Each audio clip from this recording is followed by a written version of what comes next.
નમસ્કાર.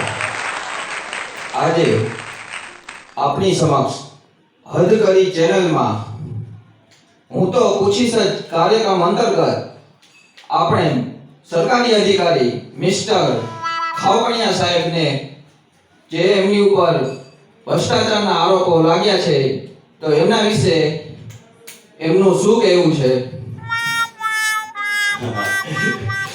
મારા ઉપર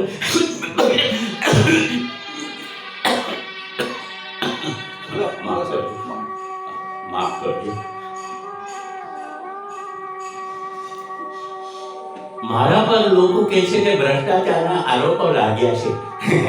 બિલકુલ નિર્મૂળ ખોટી વાત. હું એટલો ઈમાનદાર છું કે મારે જે કોન્ટ્રાક્ટર એજન્સીઓ પાસેથી પૈસા આવે છે ને એના હું ભાગ પાડું છું.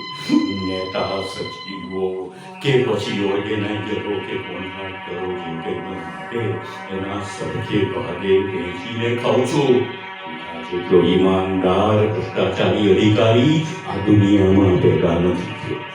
મેં કેટલું સહન કર્યું છે સાહેબ.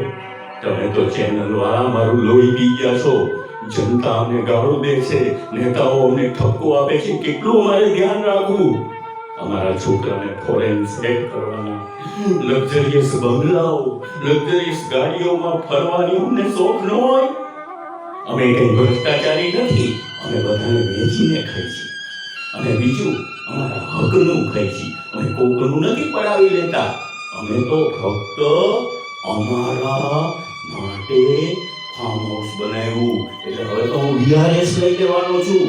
અને VRS પછી આરામથી નોકરી છોડી અને બસ ધર્મ ધ્યાન સપ્તાહ કરાવવું અને હવનો કરાવવું, દાન પુણ્ય જ કરવા છે.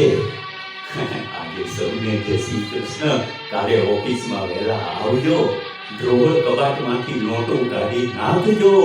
બીડીવાળા કે કોઈ રેડ પાડે તો બારીમાંથી ભાગજો. હું કઈ ભ્રષ્ટાચારી નથી. અને એ કહી દઉં, ઈમાનદારી હજી મરી પરવારી નથી. જય અંબે. ભારત માતા કી જય. જય હિન્દ.